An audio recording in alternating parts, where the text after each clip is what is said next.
Namastê, minhas saudações a todos aqui presentes. Um prazer enorme estar com vocês. Acho que todos aqui já me conhecem, não preciso me apresentar, eu creio, né? Estou vendo aqui, todo mundo já é conhecido.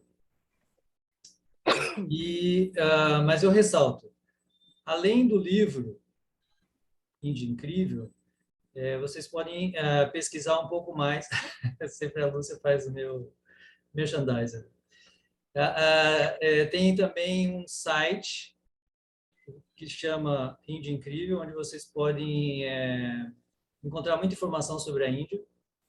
E também no canal do YouTube vocês também vão achar uma porção de aula, inclusive todas essas aulas agora, desse encontro aqui das artes visuais, as 3 já estão lá, tá bom? Então vocês podem acessar essa aula. Hoje é o nosso último encontro. Como sempre, se houver alguma tipo de interrupção aí, por favor, se conectem de novo.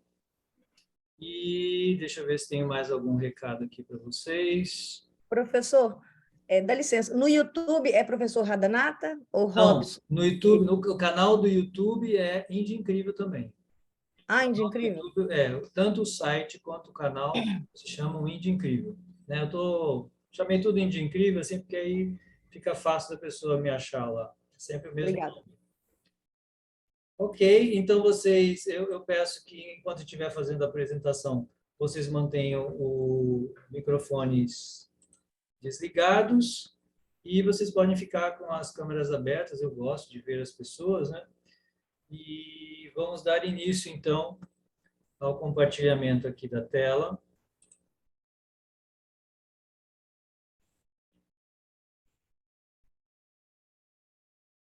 Ok. Espero que esteja visível aí para vocês agora. Hoje é o nosso último encontro, por isso eu tenho bastante coisa para apresentar. Nossa, desde 1200 até 2022 é muita coisa.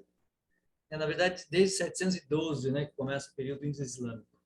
Então, nós vamos apresentar 4 períodos: o período indo-islâmico, o período britânico, o período pós-independência e o período contemporâneo. Tá bom? Então, é muita coisa aí para a gente ver. Vou tentar ser sucinto e fazer um passeio aí pelas diversas manifestações da arte visual da Índia. Então, vamos entrar aqui no período islâmico, indo-islâmico, da arte indo-islâmica. Aqui, na imagem, vocês veem a maior mesquita mesquita islâmica na Índia, que fica lá em Delhi, Jama Masjid. E o período islâmico ele começa na Índia, né? A entrada dos árabes na Índia começa a partir de 712. Veja só, pouco tempo depois do advento de Maomé, logo depois, né, do início do islamismo, né, seus seguidores já vão para a Índia, né? Eles vão mesmo com o intuito de converter mesmo, né? Assim, o islamismo sempre foi muito proselitista, então eles vão para a Índia para converter os infiéis. E só vão sair de lá, só vão ser retirados do poder em 1857.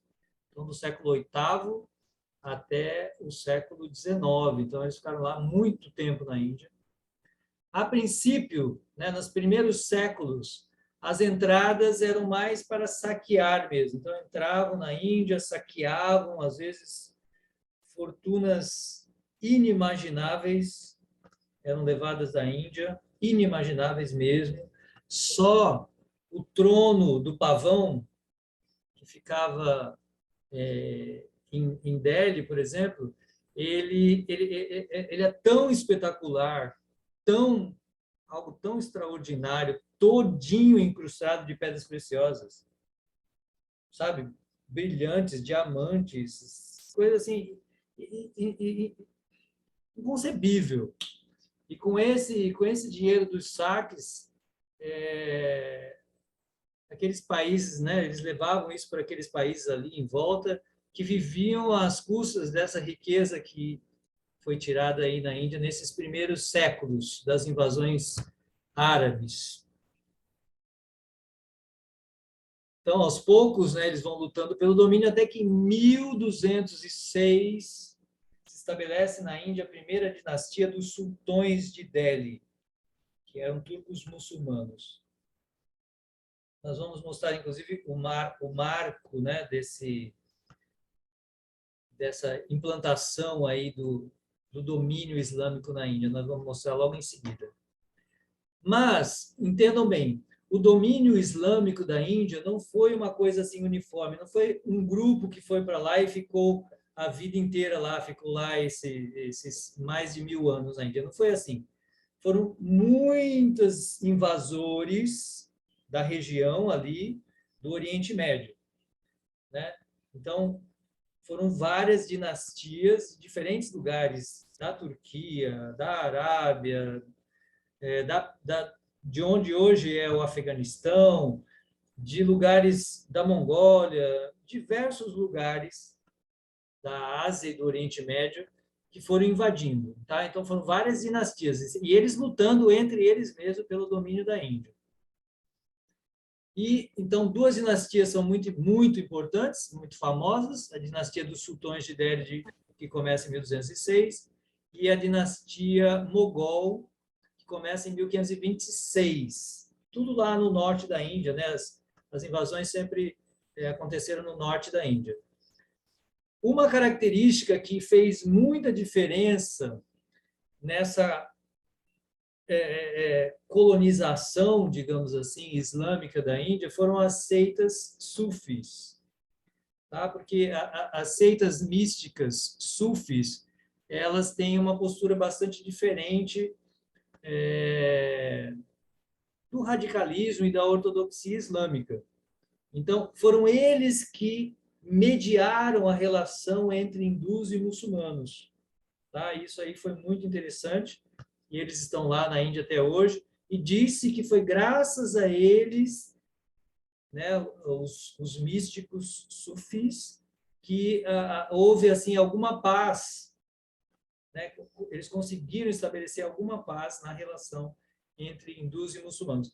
Quem foi incendiar assim a discórdia entre hindus e muçulmanos foram principalmente os britânicos, com o intuito dominador, né? Então, os britânicos, querendo dominar a Índia, eles usaram uma estratégia simples, né, maquiavélica simples, que é criar atritos entre hindus e muçulmanos para dominar. Então, a Índia estava dominada por muçulmanos, mas com uma população predominantemente hindu, e aí os árabes criam um atrito entre os dois, e depois os britânicos, desculpem, criam um atrito entre os dois e vai lá e depois domina, expulsa a dinastia mogol e toma conta do país. Né? Assim, tudo muito bem pensado, né? E houve, então, nesse período, o florescimento da arte e cultura chamado indo-islâmicos, né? Que é uma fusão da tradição hindu com a tradição islâmica. Nós vamos ver aqui, né, nesses alguns poucos exemplos aqui para a gente ver. São muitos. E uma coisa que eu gosto de ressaltar é que a Índia, que a gente tem na nossa cabeça, aquela Índia famosa na mídia, é principalmente a Índia islâmica. Então, já falei isso no encontro passado, mas quem não estava aqui, não sei.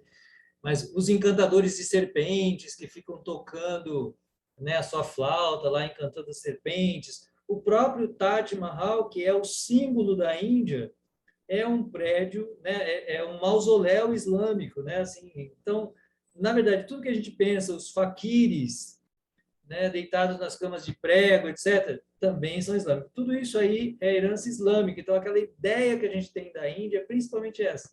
Tanto é que quem viaja por outras partes da Índia, né, quem vai lá para o sul, quem vai lá para o norte, ele vai ver uma outra cara. bom? Então, isso é importante a gente ter em mente quando a gente pensa na Índia. A Índia tem muitas caras, mas a mais conhecida, de fato, é a islâmica, porque foi quando os europeus conheceram a Índia, e principalmente a Índia do Norte, a mais famosa. Agora, então, vamos ver alguns monumentos famosos aqui. Eu começo por esse minarete aí, o Qutub Minar, que fica em Delhi, construído no século XII. Então, ele é o marco do domínio islâmico na Índia. Ele serve de marco do domínio islâmico. Os islâmicos construíram esse minarete simbolicamente para representar que eles estavam dominando a Índia. Tá? Então, essa foi a sua função. Do ponto de vista de construção, ela é uma peça de arenito vermelho, muito encontrado no norte da Índia, toda a região de Delhi, toda a região de Agra,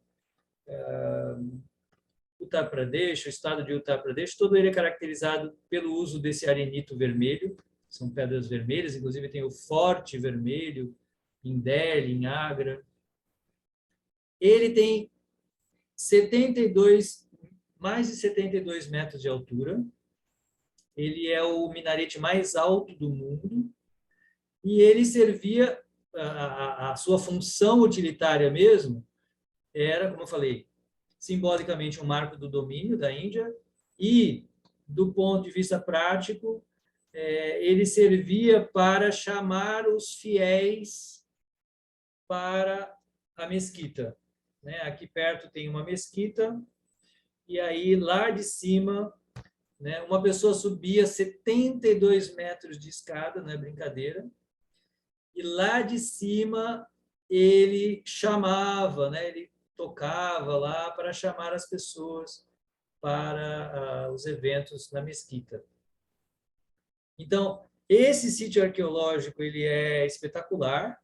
A gente sempre visita ele quando passa em Delhi. Muito bonito, muita coisa bonita num só sítio arqueológico. E ele foi construído, ele levou 150 anos para ser construído. Só que o material da construção foi todo tirado de templos hindus. Isso é uma característica do domínio islâmico, é uma característica da época, né? É uma característica da época, isso era muito comum. Os católicos também fizeram isso na Europa. Eles transformaram todos os templos gregos, né, os templos pagãos, eles transformaram em igrejas cristãs. Né? Da mesma maneira, aconteceu a mesma coisa na Índia. Então, os islâmicos, eles vão lá e eles utilizam os monumentos, os lugares sagrados, que são muito importantes para a cultura hindu, então eles fazem questão de ir a esses lugares e transformarem esses lugares em lugares islâmicos, para demonstrar o seu poder. Assim, o objetivo é mostrar, olha, esse Deus aí que vocês adoram, esse Deus não vale nada, ele não tem força alguma, nós sim, o nosso Deus é que é superior. Então, eles vão lá nos lugares sagrados dos hindus, em geral, eles destroem esses lugares e ali eles colocam os seus templos, os seus altares, os seus monumentos, para simbolicamente representar essa predominância, né, da religião islâmica sobre a religião hindu. Então, eu já falei, ele é um símbolo da vitória islâmica. E é um dos sítios arqueológicos da Unesco realmente espetacular. Tem coisas maravilhosas aqui nesse lugar. Agora, chegamos então ao mais famoso de todos os monumentos, o mais espetacular deles, né? o mais conhecido, que todo mundo quer visitar quando vai à Índia, o famosíssimo Taj Mahal, como dizem os indianos, Taj Mahal. Quando você for lá, você vai falar, o que ele está falando aí? O Taj Mahal, né? Em português, o Taj Mahal. Na Índia, Taj Mahal. Ele fica em Agra, que está perto de Delhi, perto da capital, apenas cerca de 2, 3 horas, na verdade, se não tivesse congestionamento, seria apenas umas 3 horas de distância. Tem uma estrada excelente hoje em dia, que leva até Agra, e ele foi construído no século 17. Mas, assim, o seu esplendor é decorrente do fato, de muitos fatos, né? Mas talvez o maior deles é que ele seja feito todo de mármore e incrustado com pedras preciosas e semipreciosas. Depois eu vou fazer um recortezinho do prédio, aí vocês vão poder apreciar um pouquinho das incrustações em pedras preciosas. E ele levou 12 anos de construção, teve mais de 20 mil funcionários assim trabalhando para que isso fosse construído. Vieram arquitetos de várias partes do mundo, né, da Pérsia, inclusive da Europa. Assim, um trabalho gigantesco. Assim, hoje em dia isso aí custaria algo como $1 trilhão, assim, uma coisa assim estonteante. Não daria para a gente fazer isso hoje, né? Ninguém faria uma coisa dessa hoje. Ele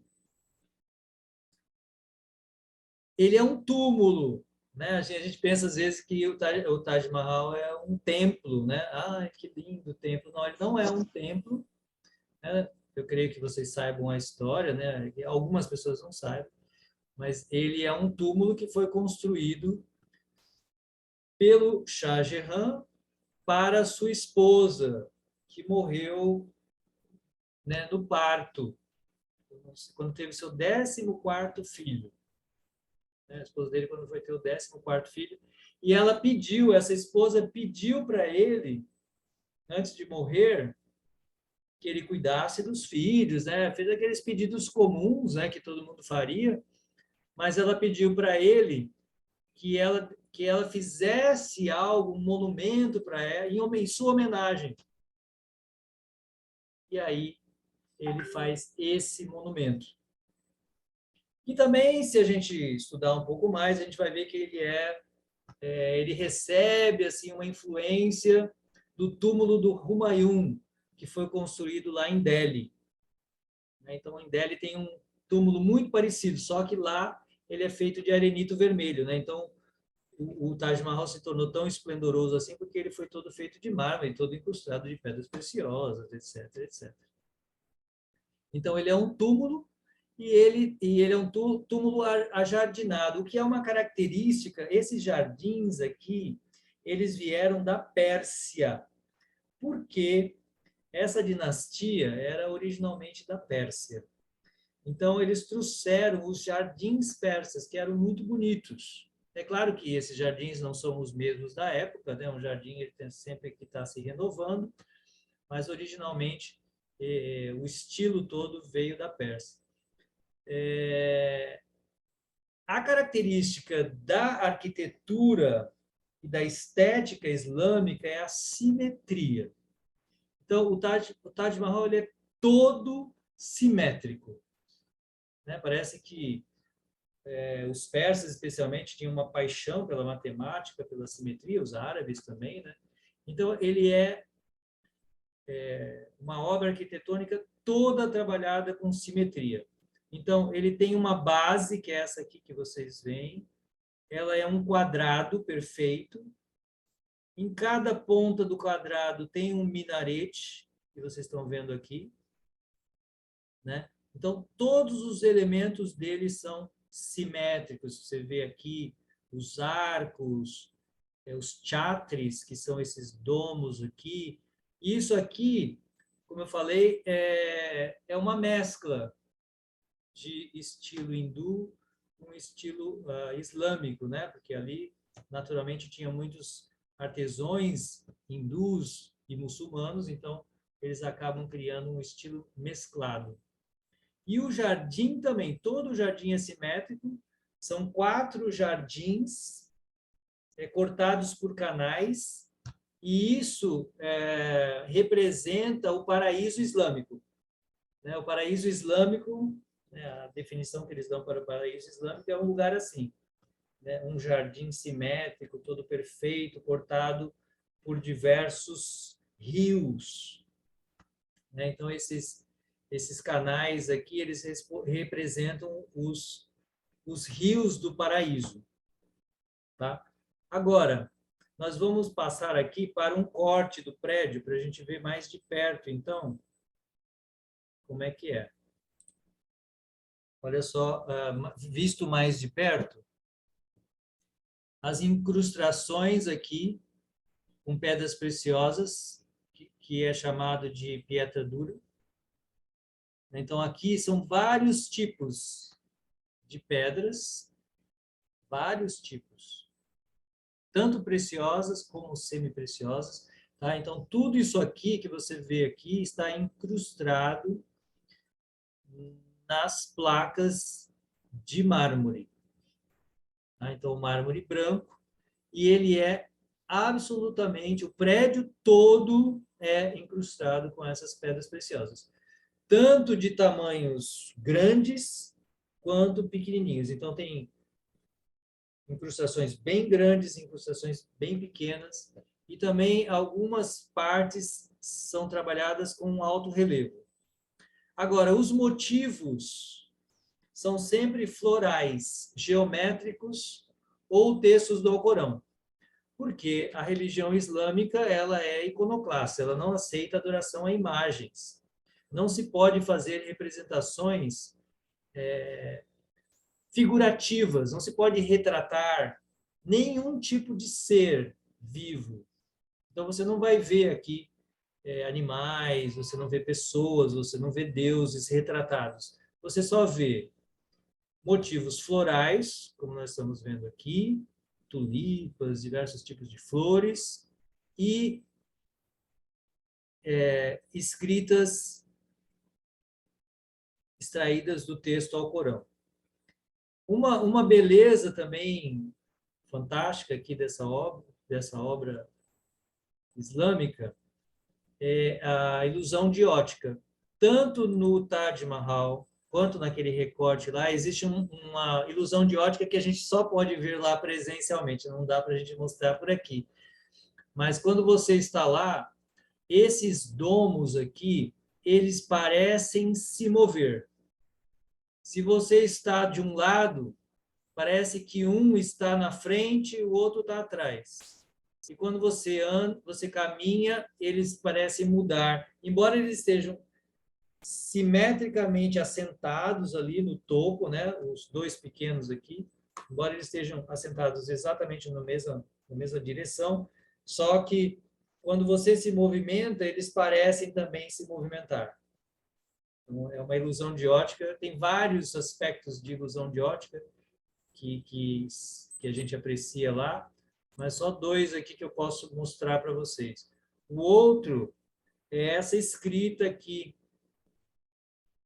do texto do Alcorão. Ele é, na medida que ele vai subindo, né? Porque isso aqui é uma parede alta aqui, né? Um portal assim. Então, na medida que ele vai subindo, a escrita vai ficando maior. Quanto mais para cima, maior é a escrita. Só que para quem está vendo aqui de baixo, parece tudo igual. Mas como é muito alto, né, o prédio inteiro chega a ter 73 metros de altura, né, desde lá da base até o topo, ele chega a 73 metros de altura. Então, essas paredes aqui são muito altas. Então, eles foram escrevendo maior. Só que quem está olhando aqui de baixo, parece tudo igual. Então, o prédio é cheio de ilusões de ótica, assim, muito bonitas. Um espetáculo, realmente um espetáculo, né? Eu creio que não há nenhuma outra das 7 maravilhas mais espetacular do que o Taj Mahal mesmo. Apesar, né, dos brasileiros gostarem muito lá do Cristo e tal, sem dúvida é lindo, né? Mas não se compara, aqui não se compara, não tem comparação mesmo com o Taj Mahal. Vamos ver mais uma obra, agora vamos ver uma obra mais característica dos hindus, né? O Forte de Amba. Os fortes hindus são verdadeiras obras de arte espetaculares. Como disse minha professora na USP, né, especializada em cultura hindu e sânscrito, essas coisas, indologia. Enquanto a Europa vivia a Idade das Trevas, né, a Idade Média, a Índia vivia a Idade do Ouro, o seu maior esplendor. Isso você vê especialmente nos palácios e fortes. Se havia algum luxo no mundo, na época, esse luxo estava na Índia, que é o mais alto luxo que se pode imaginar. Então, aqui é apenas um portal do Forte Amber, muito visitado também. Toda viagem eu levo para a gente ver o Forte Amber. Ele fica em Jaipur. Esse aqui foi reconstruído, né? Esses fortes muitas vezes eles foram reconstruídos. Então esse aqui ele foi reconstruído no século 17. Essa aqui é o portal de Ganesha, porque aqui você vê uma imagem de Ganesha, né? O portal de Ganesha. De novo, né, ele tem as características, você vê que ele se assemelha um pouco lá com o Taj Mahal, né? Se você olhar os arcos, alguns detalhes, os domos, as colunas, tem muita semelhança, né? Então, todo esse período tem características semelhantes, toda essa região aí do norte da Índia. Mas uma grande diferença são os motivos, né? Enquanto os motivos islâmicos são apenas florais e geométricos, os hindus são também figurativos. Então, você vai encontrar imagens de pássaros, você vai encontrar imagens de deuses, você vai encontrar muitas imagens, né? Assim, é uma característica hindu, como eu sempre tenho falado, o que caracteriza a arquitetura hindu é não deixar nenhuma superfície vazia, todos os espaços são repletos, é um assalto sensorial, assim, é tanta coisa para você ver que você assim não consegue nem apreciar tudo de tanta variedade que tem. É uma arquitetura ricamente decorada. Palácios espetaculares, assim, é cada um mais espetacular do que o outro. É que o Forte de Amber está muito famoso porque ele está perto de Delhi, mas existem outros muito mais espetaculares ainda. Vamos lá, para um próximo. Agora vamos ver um outro tipo de arte indo-islâmica, que são as pinturas. Tem duas pinturas muito representativas da arte visual hindu, que foram os afrescos das cavernas, tá? Então, aqueles afrescos que eu mostrei lá no começo, que foram feitos no começo da era cristã, muito lindos, né? Verdadeira obra-prima da antiguidade. Estão bem conservados ainda hoje. E depois você tem esse tipo de pintura com a influência persa também. Aqui os persas influenciaram muito, eles trouxeram, né? Porque lembre-se que aqui a gente está vivendo sob o domínio da dinastia Mogol, de origem persa. A Pérsia é onde hoje está lá o Afeganistão, por exemplo, aquela região. Até hoje, né, os afegãos eles falam persa.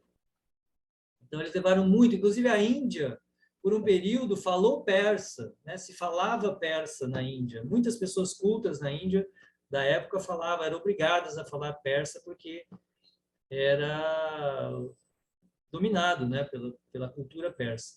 Então, muito da cultura persa veio para a Índia, e aqui você tem uma retratação bem famosa, que se chama Rasa Lila.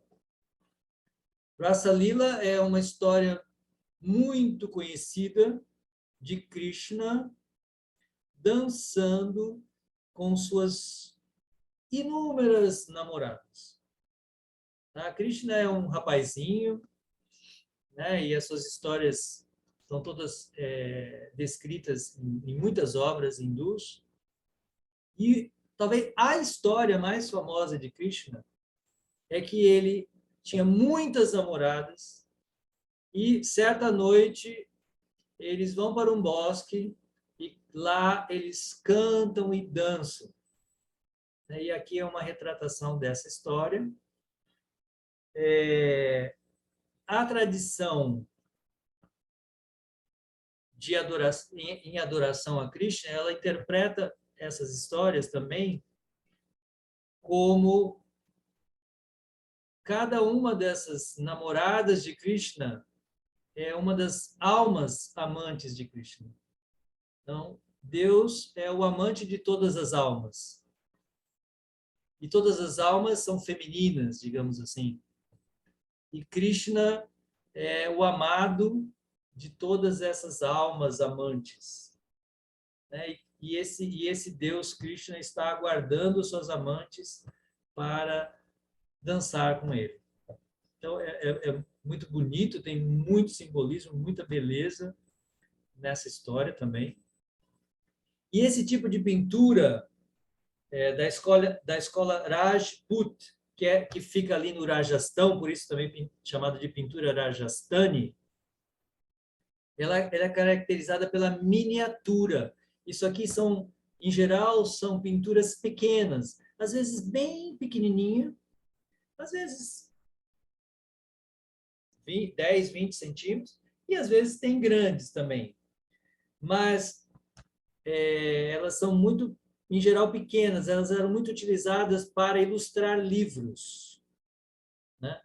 E feitas com tinta natural de pedras preciosas, às vezes, ou semi-preciosas, metais, às vezes você tem pinturas feitas com metal, com ouro, por exemplo, com pó de ouro, ou com algumas substâncias vegetais, mas é interessante que essas escolas de pinturas existem até hoje, tanto a escola de Pietra Duri, que faz as incrustações em mármore lá em Agra, quanto as pinturas em miniatura do Rajastão, essas escolas existem até hoje na Índia. Geralmente, quando a gente visita a Índia, a gente vai nesses lugares e vai nessas escolas, e lá você vê as pessoas pintando ainda tudo isso. Você pode comprar uma dessas peças, uma dessas obras, que em geral são réplicas que a gente encontra expostas nos museus também. E até hoje, então, você tem artistas que fazem isso. Muito bonito. E como aqui é uma retratação hindu, né? Então ela é figurativa, ela está representando aí uma divindade famosa na Índia. E essa região ela é toda muito ainda indianizada, né? Então, as retratações são muito mais hindus do que islâmicas. Mas existem também algumas retratações islâmicas, como aqui, por exemplo, você vendo uma cena da corte, né? Você vê essas retratações assim. Isso tudo você pode encontrar até hoje. O bonito da Índia é isso, é que até hoje tudo isso é visto lá. Você pode ver isso ainda hoje. Bom, vamos para o próximo período britânico. Né? Aqui o livro diz que é a era da escuridão, a era das trevas para a Índia, né? Que é quando a Índia foi à bancarrota, assim, foi a miséria completa. Não foram os islâmicos que levaram a Índia à miséria, porque eles ficaram em geral lá. No começo eles saquearam e iam embora e tal, mas depois eles acabaram ficando lá. Então a riqueza ficou lá. Mas no período britânico isso foi diferente. No período britânico a riqueza da Índia foi toda levada para a Índia. Os britânicos nunca moraram na Índia. Eles só saquearam a Índia. Então, a história do domínio britânico ela começa em 1612, com a instalação das Companhias das Índias, né, especialmente para fazer comércio de especiarias. Então, era uma companhia de comércio apenas. Mas, depois, como eu falei lá, eles vão dominando economicamente a Índia, fazendo alianças com os reis e nababos, né, marajás, nababos, né? Os marajás são os reis hindus e os nababos são os reis islâmicos que estavam dominando a Índia. A Índia era feudal, mais de 500 feudos lá com seus reis marajás, nababos, e os britânicos conseguem criar atritos entre eles e, por fim, eles acabam tomando o poder. Em 1858, veja só, até então, quem dominava lá era a dinastia mogol, lá, os descendentes do Shah Jahan que construiu o Taj Mahal. Mas em 1858, os britânicos vão lá e eles já tinham dominado economicamente toda a Índia, porque eles faziam alianças comerciais com todos os reis da época lá, que compravam tudo deles, etc. Mas em 1858 eles vão lá e tomam, né, o poder. Isso aí não vai durar muito tempo, é claro que foi suficiente para levar muita da riqueza da Índia, como eu falo para vocês sempre.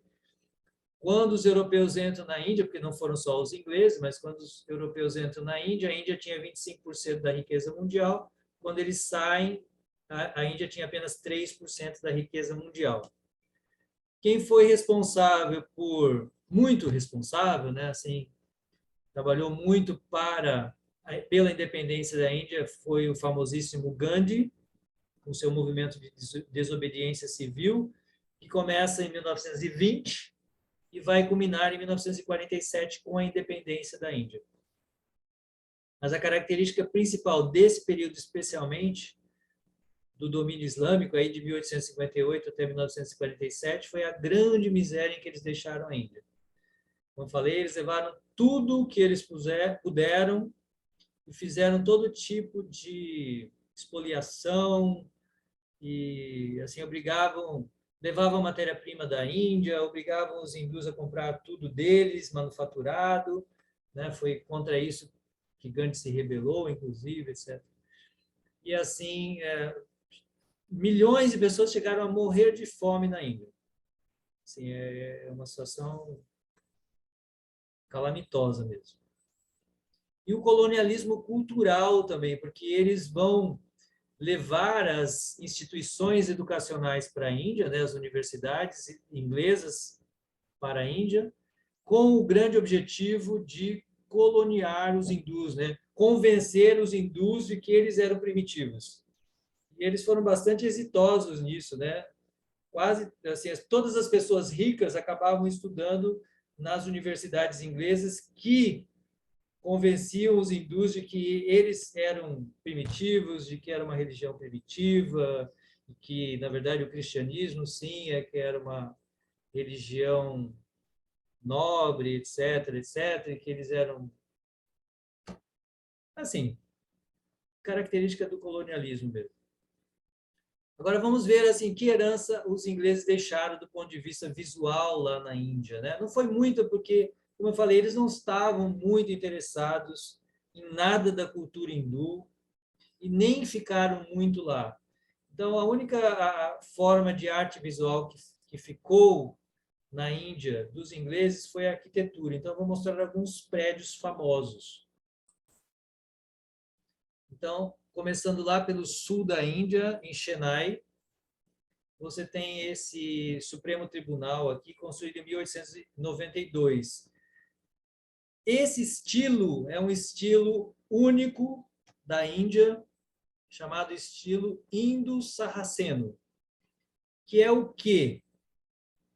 É uma mistura do estilo indo-islâmico, né? Então você vê cúpulas, domos, torres, pináculos, arcos, janelas reticuladas, tudo muito característico do estilo indo-islâmico, mesclado com um estilo que estava em ascensão no final do século XIX na Inglaterra e em outros países da Europa, que é o neogótico, um renascimento do estilo gótico, lá do final da Idade Média, que renasce no final do século XIX e início do século XX, que é caracterizado muito por aquelas torres pontiagudas, né, levando para o céu e tudo. Então, isso aqui é um estilo chamado indo-sarraceno, essa mistura de indo-islâmico com neogótico. Olha só a globalização do mundo já. Então, aqui foram desenhados todos por arquitetos britânicos, né? Então, você tem esse tribunal. Eu vou mostrar uma série de prédios que são famosos. Quando a gente vai nesses lugares, a gente acaba vendo. Você tem o edifício do secretariado de Delhi, está lá até hoje. Esse aqui é um pouquinho mais sóbrio, assim, tem menos cúpulas, etc. mas é muito comum a gente visitar esses prédios.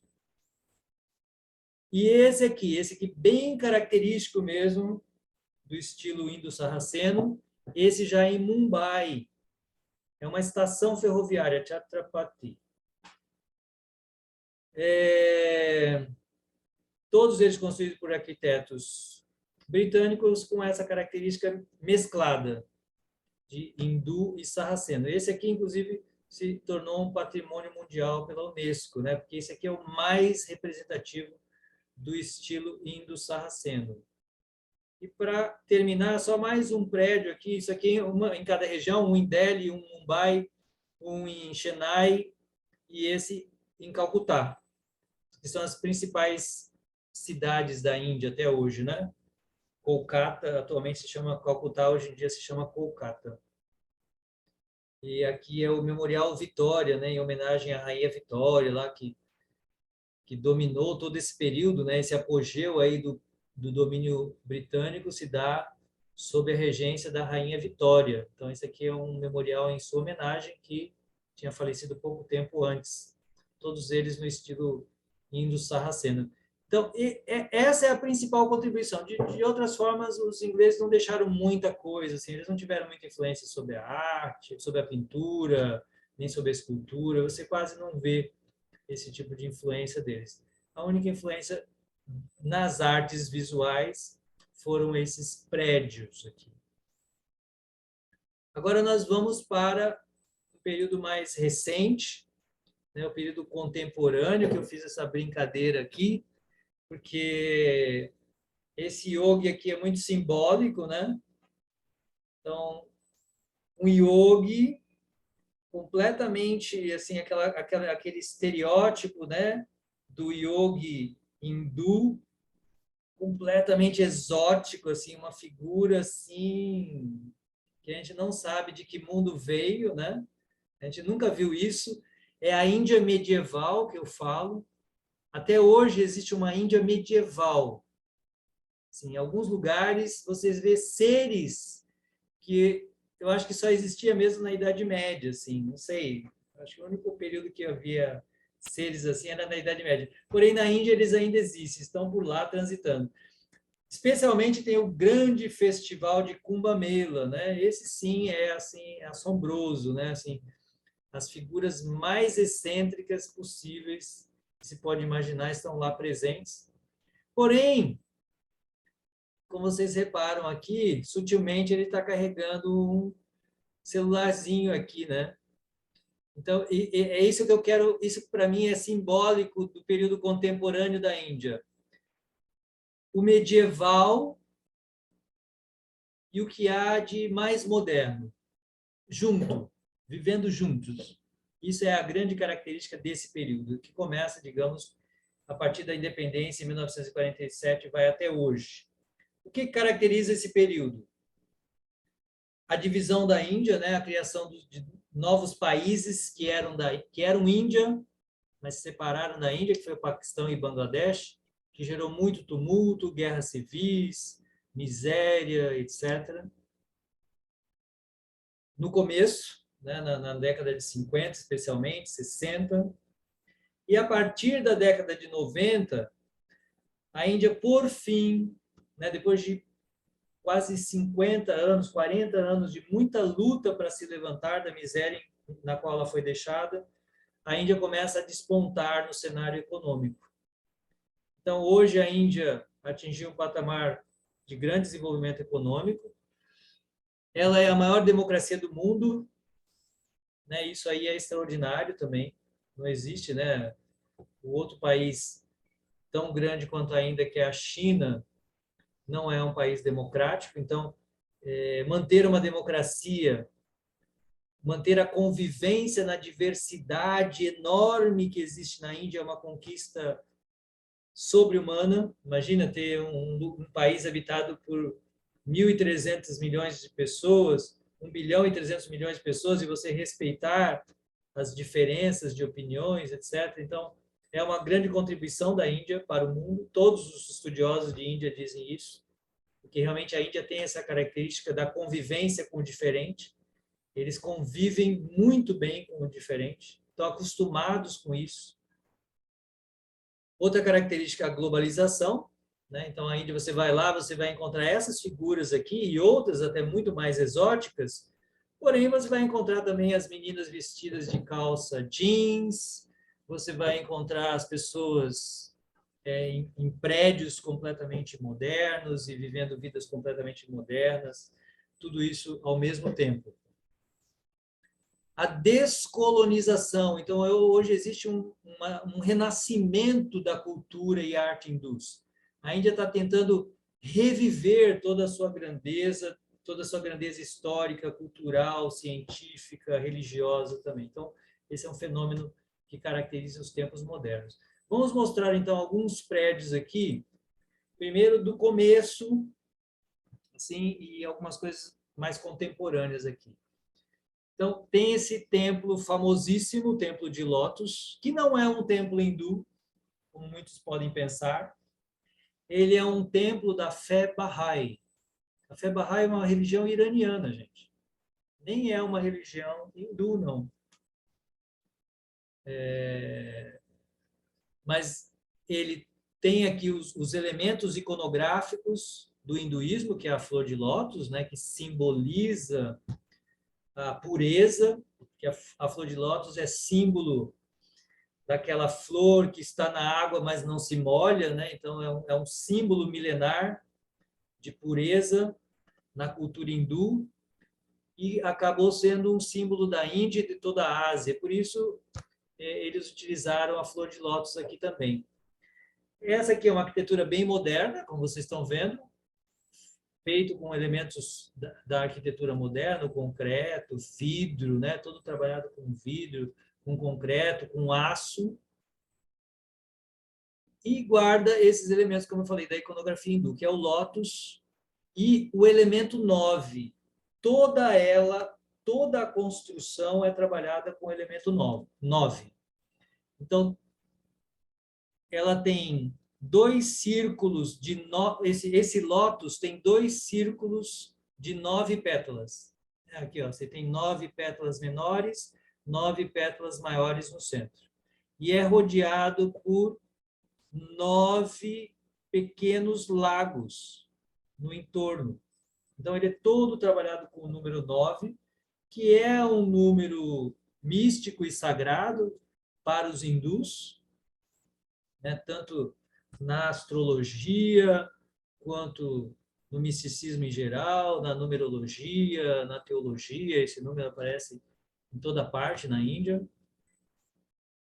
E ele foi trabalhado com esses elementos. Então, ele é bem característico da arte moderna, digamos assim, né? Ele guarda elementos simbólicos aí da tradição hindu, porém todo ele trabalhado em estilo moderno. Vamos ver mais algumas coisas em estilo moderno aqui, ó. Nós temos esse Palácio da Assembleia em Chandigarh, que é a capital do Punjab, lá no norte da Índia. Você vê que parece até um pouco Brasília, né? Assim, lembra um pouco Brasília, assim, os traços, porque a gente veja que isso aqui, essa cidade de Chandigarh, ela já foi construída orientada pelo arquiteto Le Corbusier. Então, é um período mesmo, né? É o estilo arquitetônico de um período, que é o estilo moderno, que é o período que a gente viu aqui da construção de Brasília. Porém, ele tem uma característica singular. Embora ele tenha todos os traços da arquitetura moderna, essa cidade de Chandigarh, ela foi uma cidade planejada e ela foi construída no estilo moderno, porém respeitando os elementos da arquitetura milenar e esotérica do hinduísmo, que é o Vastu Shastra. Então, todos esses prédios, na verdade, todo o urbanismo da cidade foi todo planejado respeitando as orientações do Vastu Shastra. Eu não sou especialista em Vastu Shastra, também não daria aqui para a gente ficar falando. Mas eu já falei um pouquinho sobre o Vastu Shastra aqui no outro encontro, mas é a arquitetura esotérica que leva em consideração os elementos da natureza, os 4 elementos, as 4 direções e tal. Tem uma porção de elementos assim esotéricos. E toda essa cidade, que é a capital do Punjab, ela foi construída com esses elementos. É bem interessante. Agora, nós vamos, quase que terminando aqui, a gente vai para um templo que, para mim, é um marco extraordinário do que está acontecendo na Índia hoje. O templo de Akshardham.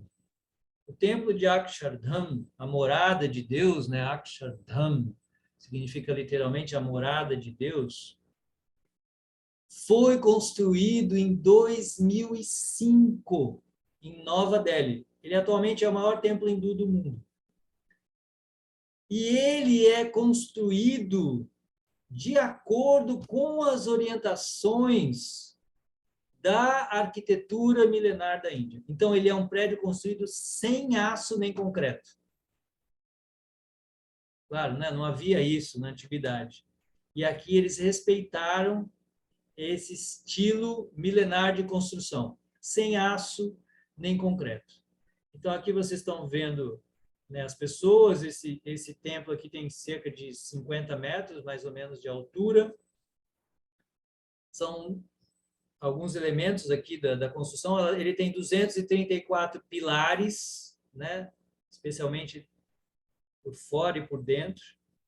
Tem 9 domos, que são essas cúpulas aqui, né, em cima. Né, do topo, da base até o topo, tem cerca de 50 metros, mais ou menos. Ele segue aquele elemento que eu falei da arquitetura hindu, de não deixar nenhum espaço vazio, né? Então, toda a superfície é coberta de estátuas. São 22 mil estátuas e alto-relevos.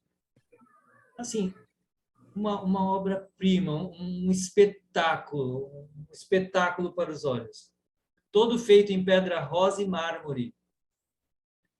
Olha só, tudo isso eles fizeram em 5 anos, com a ajuda de 11 mil voluntários.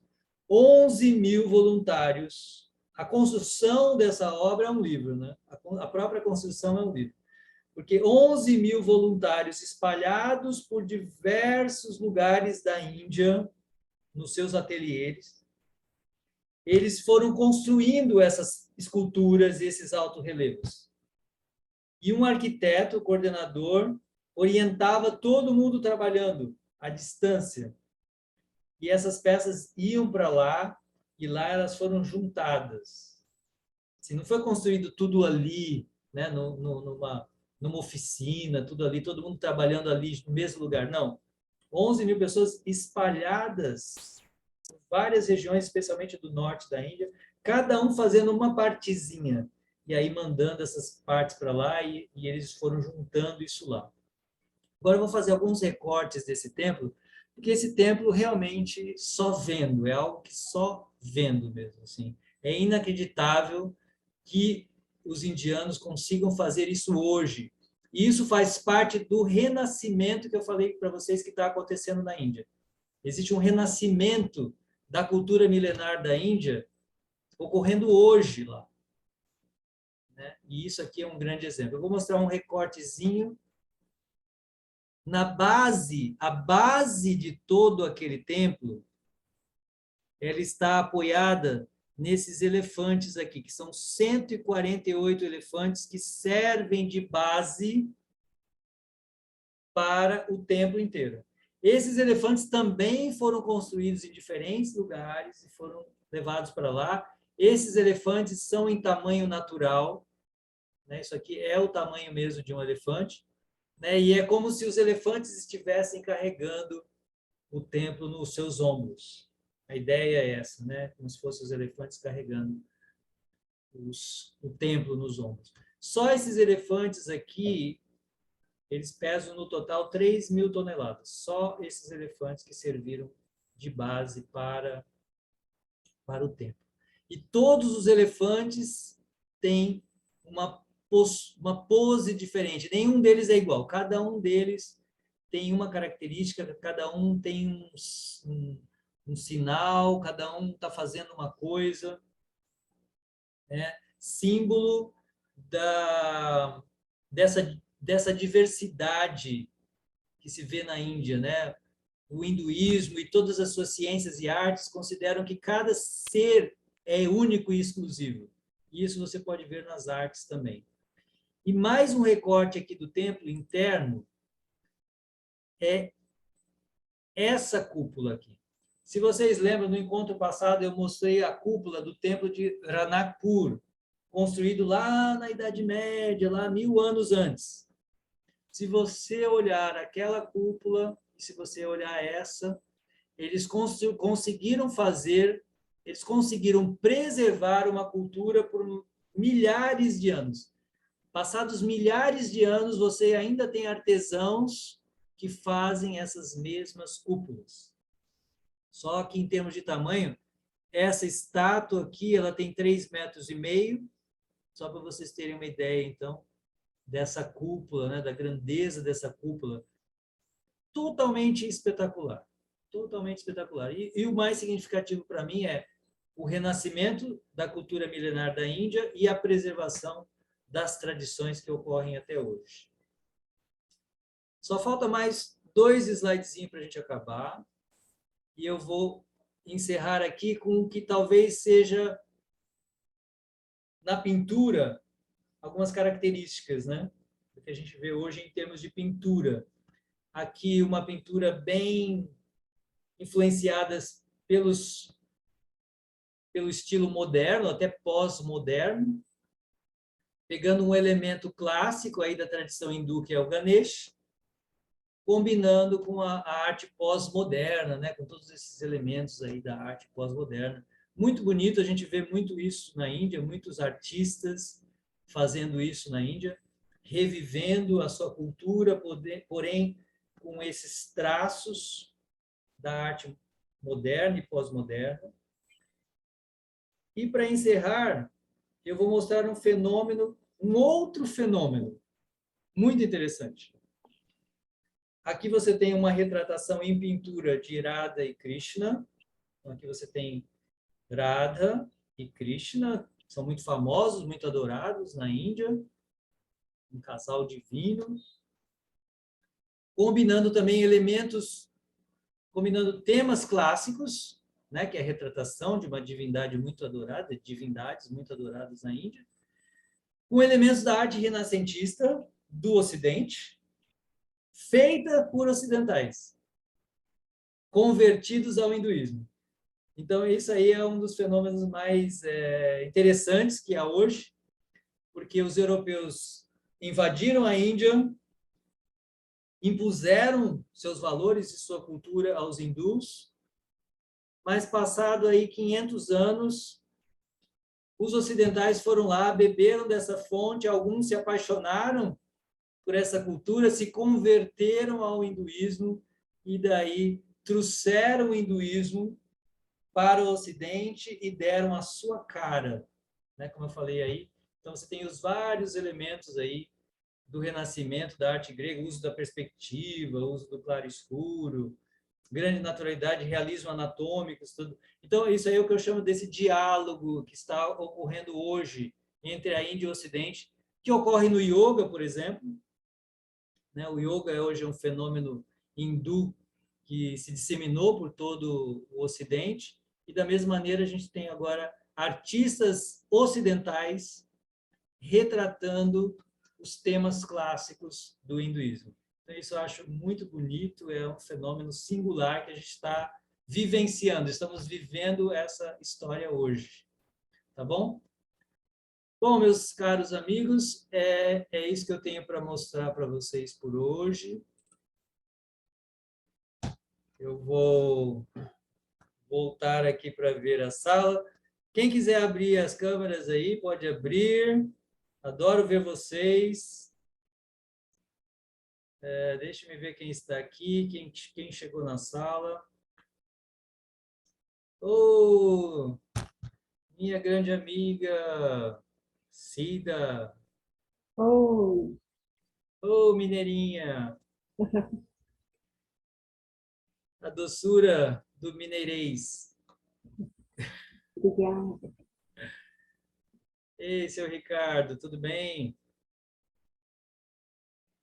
Vamos lá para a Índia, seu Ricardo.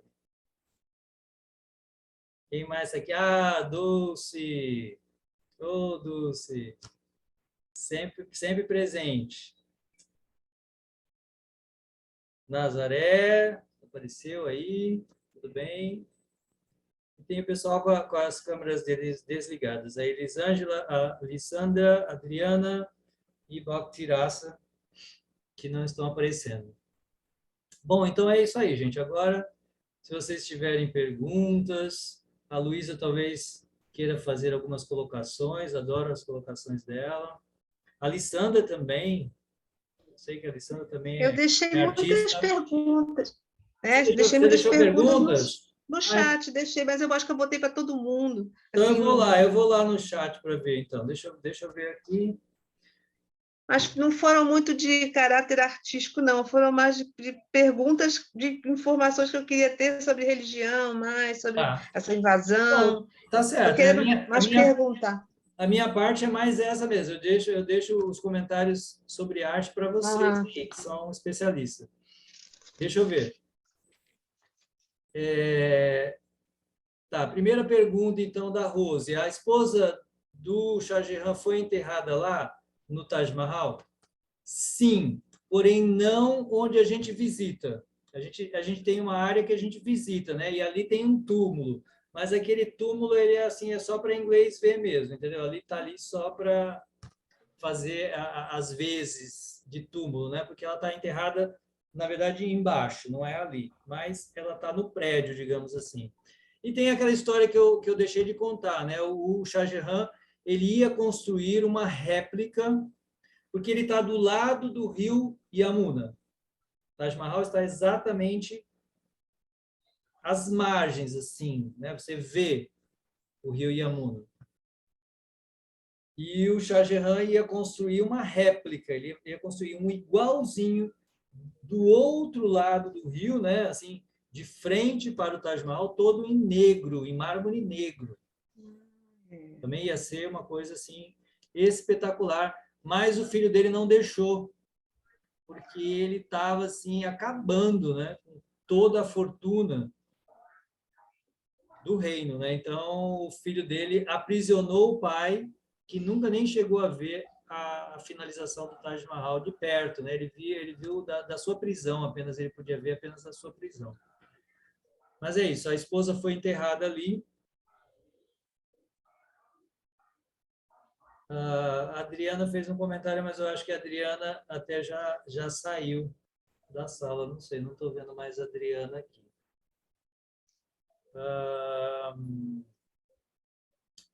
Depois a Luísa. A religião islâmica teria contribuído para o florescimento do impersonalismo? Não, Luísa, não. Não tem nada a ver. Os hindus, quem vai, talvez careça de uma explicação aqui para quem não entende de hinduísmo. Dentro do hinduísmo, que na verdade é um termo muito genérico, muito fluido, pouco significativo, na verdade, mas a gente utiliza só porque não tem um outro termo conhecido no Ocidente. Mas dentro da concepção teológica daquilo que está nos Vedas, que de fato é a escritura, que serve de alicerce para o pensamento hindu, vamos chamar assim, meio complicado, mas é isso, né? Religião hindu não existe. Hinduísmo é um conglomerado de religiões. O que essas religiões têm em comum é o fato de aceitarem os Vedas. Tá? Então, assim, dentre os seguidores dos Vedas, a gente poderia chamar os hindus de seguidores dos Vedas. Dentre os seguidores dos Vedas, a gente poderia fazer uma divisão entre duas categorias, que aqui a gente chama de personalismo e impersonalismo. Na Índia, eles vão chamar de Dvaita Vedanta e Advaita Vedanta. Para nós, personalismo e impersonalismo. O que quer dizer personalismo e impersonalismo? Para nós, isso também é um termo completamente sem muito significado no Ocidente. Mas o que se quer dizer isso? Qual é a tentativa aí do uso dessas palavras? A concepção de Deus se divide em duas categorias básicas. Deus tem uma personalidade, digamos assim, ou Deus é apenas uma energia impessoal. Isso é o que se chama de personalismo e impersonalismo. O que é impersonalismo? É a concepção de que existe um Deus, tudo bem, existe um Deus, mas esse Deus é energia impessoal. Deus é apenas uma energia impessoal. Isso é o impersonalismo. No personalismo, acredita-se igualmente em Deus, porém Deus ele tem personalidade, digamos assim, ele tem atributos característicos de uma pessoa. Tá? Isso aí é um debate muito intenso dentro da teologia hindu, entre personalismo e impersonalismo, mas o grande papa, o doutor aí que realmente acaba instituindo ou fomentando o impersonalismo na Índia foi o grande mestre Shankara, lá do século, acho que oitavo, me corrijam aí se alguém tiver mais certeza. Então, foi esse mestre Shankara o responsável pela grande difusão do impersonalismo. Ele é o grande defensor do impersonalismo que difundiu o impersonalismo na Índia. Não foram os islâmicos, não. E os hindus jamais se deixaram influenciar pelo islamismo e nem pelo cristianismo. É muito interessante, né? Eu sempre falo isso nas aulas. Todas as culturas antigas do mundo se converteram ou ao cristianismo ou ao islamismo, né? O Egito, a maior parte da África, o Oriente Médio, a Europa, a Ásia, as Américas, todo mundo se converte ou ao cristianismo ou ao islamismo.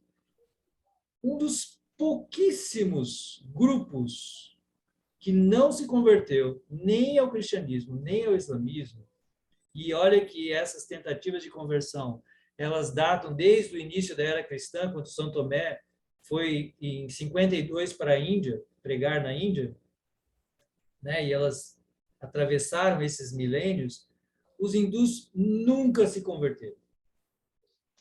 Eles nunca acharam que a religião deles era inferior, apesar de todas as tentativas feitas. Quando Santo Tomé leva para a Quíndia as boas novas, né? O chamado evangelho são as boas novas. Então, eles levam as boas novas, né? Qual é a boa nova? A boa nova que os cristãos tinham a dar para o mundo, as notícias boas que os cristãos tinham a dar para o mundo, é que Deus se encarnou na Terra. Quando eles disseram isso para os hindus simplesmente ofereceram reverências a Deus, Jesus, Deus encarnou Jesus. Colocaram Jesus no rol das encarnações deles. Então, Jesus virou mais uma das inúmeras encarnações de Deus. E eles não viram por que se converter, porque eles já acreditavam que Deus encarnava na Terra e que Deus se manifesta em todas as partes, etc, etc. E como eu falo também, eu comentei isso num dos nossos encontros, é que eu creio muito que por isso a Índia pagou muito caro. Primeiro para os islâmicos, que foram lá para declaradamente, isso está relatado, está descrito nos livros de história, nos registros árabes, que eles foram lá para acabar com os infiéis, para acabar com a idolatria, para acabar com o politeísmo. E depois os europeus fizeram a mesma coisa, eles foram lá para acabar com tudo isso e estabelecer a superioridade do cristianismo. Mas nada, nem ninguém conseguiu acabar com a cultura hindu. Então, eles são verdadeiros mártires, porque eles pagaram, alguns com sua própria vida, inclusive, alguns com a vida. Mas, de modo geral, eles lutaram como Gandhi, que o indiano tem uma maneira de lutar, que eu venho aprendendo, né, visitando lá, que é essa luta do Gandhi, que não é uma luta armada. Meu guia fala muito isso lá na Índia. Ele fala que os hindus, eles não lutam pelas vias de fato, né? Assim, não matam, não batem, etc. Mas eles têm uma maneira de resistir àquilo. É assim, eles não matam, não brigam, mas também não se convertem. E ficam lá. E ficam aguardando, né? Porque quando a gente fala para eles, não, mas por que vocês não brigam? Por que vocês não fazem isso? Porque eles simplesmente acreditam que, olha, é um período. Por algum motivo, isso está acontecendo. E como eles têm toda uma religião pautada na não violência, de não matar, então, de modo geral, eles sempre reagiram sem matar, aguardando simplesmente. Então, a característica principal do hinduísmo é a resiliência, né? Eles são muito pacientes de que o karma dá suas voltas, né? Então, quem hoje está por cima, amanhã vai estar por baixo, é só uma questão de tempo. E eles parecem que tem todo o tempo do mundo, é como se eles estivessem vivendo muitas encarnações. Então, nessa encarnação a gente está sofrendo, mas na próxima as coisas vão mudar. E assim, até hoje, assim, quando você fala com um hindu inteligente, assim, sábio, né, ele tem essa tranquilidade. Não, não, isso vai passar. Isso vai passar. É bem interessante. O heroísmo mesmo deles. Heroísmo mesmo. Quem se rebelou, né, tem um fato histórico, né, da, da, re, da rebeldia contra o pacifismo hindu, que são os Sikhs. Qual é a história dos Sikhs? Sikh é uma palavra de origem sânscrita, que vem de Shiksha, que quer dizer discípulo. Então, esses, hoje, Sikhs, essa religião que hoje a gente chama Sikh, os Sikhs vêm da casta dos guerreiros. Eles eram os guerreiros, porque a Índia não tinha só sacerdotes pacifistas, ela tinha também a sua casta de guerreiros. Só que a casta dos guerreiros, ela sempre foi subordinada à casta sacerdotal.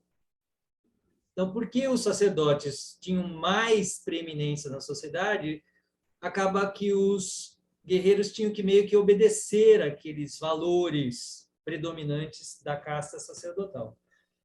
Porém, um grupo da casta guerreira acabou se rebelando contra esse pacifismo.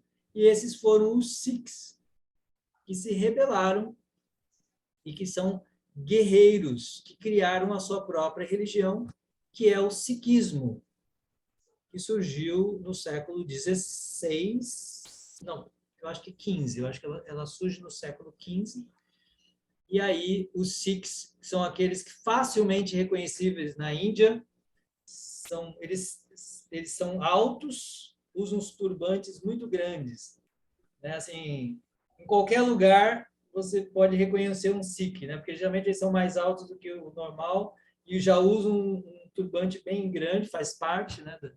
É uma característica deles. E eles estão muito fortes até hoje nas Forças Armadas da Índia. Eles dominam, embora sejam um grupo bem pequeno na Índia, eles representam uma minoria na Índia, sei lá, uma minoria mesmo, assim, bem pequena da Índia, mas eles predominam nas Forças Armadas porque eles são grandes guerreiros. Né? E é também uma religião bem interessante, que eu já falei lá na minha aula de religião sobre a Índia também. Mas esse é um apêndice aí para a gente saber. Eu nem deu tempo, né? Tinha tantas coisas maravilhosas para mostrar, mas tem o Templo Dourado, né? O Templo de Ouro dos Sikhs também, maravilhoso. Agora tem uma outra pergunta aqui, comentário, não sei, deixa eu ver. Da Luísa. Os sufis também têm esse conceito de amado e amantes. É belíssimo, né? Em Delhi existe esse grupo, né? Ainda hoje, e eles fazem lá suas danças maravilhosas. Até hoje tem isso lá. A Índia tem preservado tantas belezas, justamente porque a Índia não tem uma cultura pasteurizada, nem romana. Eu sempre falo isso, que os culpados da pasteurização do cristianismo no Ocidente não foram os próprios cristãos. No começo do cristianismo, o cristianismo era extremamente rico e diversificado. Até a conversão do Constantino, o cristianismo era muito rico, muito diversificado, cheio de pensamentos e conceitos e visões de mundo diferentes, todas fundamentadas em Jesus, mas muito rico. Porém, quando Constantino se converte e domina, a primeira coisa que ele faz é: vamos fazer um concílio, vamos reunir todos aqui. Ele converteu o Império Romano ao cristianismo, e aí ele fala: nós vamos reunir todas as seitas cristãs e vamos estabelecer só um cânone, só um grupo de preceitos e mandamentos. É muito confuso. Uns acreditam em reencarnação, uns acreditam em vegetarianismo, outros não acreditam. Havia muitos pensamentos. E o Constantino não estava muito satisfeito com isso, e aí ele reuniu todos os grandes representantes do cristianismo da época, lá pelo século IV, reuniu todos eles num concílio e falou: vocês não saem daqui sem estabelecer um cânone, né? Um grupo de princípios, preceitos, inclusive um cânone literário, né? Foi dali que surgiram, né, os 4 evangelhos principais, por exemplo. Na época havia vários, né, que são hoje em dia os apócrifos. Havia várias biografias de Jesus. Porém, todas aquelas que não se enquadravam dentro daquelas normas que foram estabelecidas foram todos banidos. E aí começa a deterioração, ao meu ver, do cristianismo. Até então, o cristianismo era muito bonito, né? Os cristãos pregando a fraternidade, pregando o ágape, né? Pregando o compartilhamento do alimento. Então, eu acho que é um período bem bonito ali, muitos pensadores. E a partir daí, né, aí ele estabelece lá: agora esse aqui, essa é a verdade absoluta, e aí começa a ver as próprias perseguições de cristãos, né? Cristãos perseguindo cristãos, cristãos que pensavam diferente podiam ser perseguidos e mortos. Como, por exemplo, os cristãos da Babilônia, que eram os nestorianos, que fugiram para a Índia, né? Eu sempre cito eles, porque eles fugiram para a Índia e estão na Índia até hoje. E falei isso na aula passada. A medicina de Hipócrates também, que foi perseguida na Europa, se refugiou na Índia e existe até hoje. Então, a Índia é um lugar de preservação e um lugar de preservação da variedade, porque o hinduísmo, em todas as suas manifestações, na medicina, nas ciências humanas, ele respeita demais o indivíduo. Somos indivíduos únicos, não existe igual, inclusive com direito de opinião. Por isso, não há um registro da Índia não democrática. Não existe um registro da Índia sendo não democrática. Então, você tem as obras mais antigas da Índia, Mahabharata, Ramayana, por exemplo, elas já falavam da democracia, né? Um cidadão podia... Todos os palácios existia na Índia, né? Existe, você visita até hoje, a sala de audiência. Então, qualquer cidadão podia ir na sala de audiência, naquele horário que o rei dava audiência, e lá criticar o rei. Então, você encontra esses relatos no Mahabharata, no Ramayana. Então, a Índia tem uma história de democracia para ensinar ao mundo, que não é fácil, né? Não é fácil você viver com diferença, não. E com a diferença que existe na Índia, então, nós nem podemos imaginar. Outra pergunta da Luísa. Vrindavan foi muito destruída pelos persas e britânicos, não pelos britânicos, né? Principalmente aí pela dinastia Mogol, especialmente o neto do Shah Jahan. O neto do Shah Jahan. Então, a dinastia toda teve figuras espetaculares. Então, Akbar, por exemplo, foi espetacular. O Shah Jahan também não é tão assim mal falado, mas o neto dele perseguiu demais, demais, demais, demais. Destruiu muita coisa, infelizmente. Muitos lugares foram destruídos. Também a Luísa. A extrema-direita tem prejudicado a tradição de convivência religiosa pacífica. A extrema-direita tem prejudicado a tradição de convivência religiosa pacífica. E esse tema é tão complexo que não dá nem para a gente começar a falar aqui hoje, né? A extrema-direita é considerado Narendra Modi, né? O atual primeiro-ministro. Mas eu acho que a situação é muito mais complexa do que a gente pode imaginar. Muito, muito, muito. Porque, imagine, na Índia, eu já falei isso aqui várias vezes, em vários encontros, mas na Índia, por exemplo, você não pode ensinar yoga na escola, porque yoga é religioso. Agora, no Ocidente, a gente ensina yoga para as nossas crianças, né? A gente pode ensinar yoga para as nossas crianças. Na escola pública da Índia, não se pode ensinar yoga. É proibido por lei. Entende? E quando isso é questionado lá na Índia, por exemplo, aí os islâmicos batem o pé e se revoltam, fazem marchas e tal, e tal, e tal, e tal. Eles não querem nenhum tipo de infiltração da religião no Estado. Em contrapartida, o que acontece? Os hindus eles ficam revoltados, porque os islâmicos, que são uma minoria de 120 milhões de pessoas na Índia, eles exigem uma corte especial para julgar os seus casos de acordo com o Alcorão. Eles não aceitam o tribunal laico. Então, eles querem, por exemplo, no caso do islamismo, o divórcio é diferente. Né? Na religião islâmica, o divórcio é diferente. Na religião islâmica, basta que o marido diga 3 vezes, que afirme 3 vezes que ele está separado, e isso já é divórcio. E eles querem manter esse padrão. Porém, isso no Estado laico é complexo, né? Porque aí qualquer homem abandona qualquer mulher e deixa aquela mulher sem cuidados. Então, a questão é muito complexa. Além do terrorismo, né? Além do terrorismo que existe na Índia por parte dos islâmicos, né? Não existe terrorismo hindu, assim, não tem nenhum registro de terrorista hindu, que homem-bomba hindu, isso não existe, né? Isso gera muito problema. Sobre a questão do divórcio dos islâmicos, eu creio que a mulher também. Se a mulher declarar 3 ou 4 vezes diante de não sei quantas testemunhas, o número X de testemunhas, que ela está se divorciando, separando, ela pode se separar, é consolidada a separação dela. O homem pode ter até 4 esposas, né? Então, qualquer esposa quiser se separar, ela tem que declarar isso diante de não sei quantas testemunhas, se é 3 testemunhas, que é consolidada a separação. Isso. Mas veja, isso no Estado laico não deveria ser aceito, né? Todo mundo deveria aceitar as leis do Estado. Então fica esse embate, né? Porque os hindus dizem que eles não aceitam quando é do interesse deles, mas quando não é, eles lutam. É uma questão muito complexa, não dá nem para a gente entrar. Vamos lá, por que o 9 é sagrado?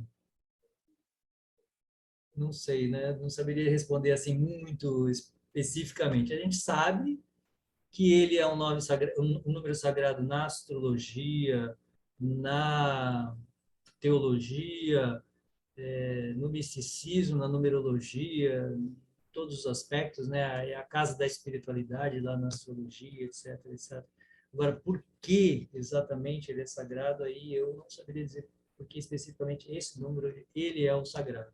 É que cada número aí, né? Como você sabe, na astrologia cada número representa algo, né? E o 9 representa o sagrado. E aí ele tá presente lá no 108, né? O 108, por exemplo, a soma deles é o 9, tudo. Então, ele está muito presente na tradição hindu. Mas fica aí a pesquisa. Ou então, depois, se alguém souber, pode complementar, se alguém tiver informação específica de por que o 9. Deixa eu só ver, passar pelas perguntas aqui. O Palácio da Assembleia se parece também com o escritório central da Companhia Acesita. Eu já não conheço. É em Timóteo, a minha cidade onde eu cresci, em Minas Gerais. Por isso que me perdoe, não conheço. Parece muito Esse lugar assim, sagrado. frente, é incrível. Eu fui olhando onde eu cresci. É Companhia de Aços Especiais de Itabira, que fabrica aços especiais inoxidáveis. Acesita. Hoje foi vendida por uma empresa indiana, inclusive, a ArcelorMittal é da Índia, Olha mas era só, antes uma estatal. É. E o bacana. escritório central dela, quando eu vi aquilo ali, falei, uau, parece o mesmo arquiteto, incrível, parece Agora muito. tem 2 lugares que eu quero conhecer. Eu quero conhecer Chandigarh, que eu não conheço na Índia, é a capital do Punjab, por causa desses aspectos aí arquitetônicos que ela tem, e agora tenho que conhecer essa companhia também. É o escritório central dela, no centro de Timóteo, Centro de Timóteo. Eu esqueci Minas de falar Gerais. também que aqueles prédios de estilo indo-sarraceno, eles me lembraram uma construção no Brasil. Alguém lembrou alguma construção aqui no Brasil, desse mesmo período? O que você lembrou? Assim, que alguém A lembrou? Fiocruz? Fiocruz! Muito bem! É isso mesmo. Nossa, quando eu bati o olho naqueles prédios, naquele estilo, e aí, se você fizer uma pesquisa, você vai entender. Foi construído na mesma época, 1902, mais ou menos, comecinho, século Agora, XX.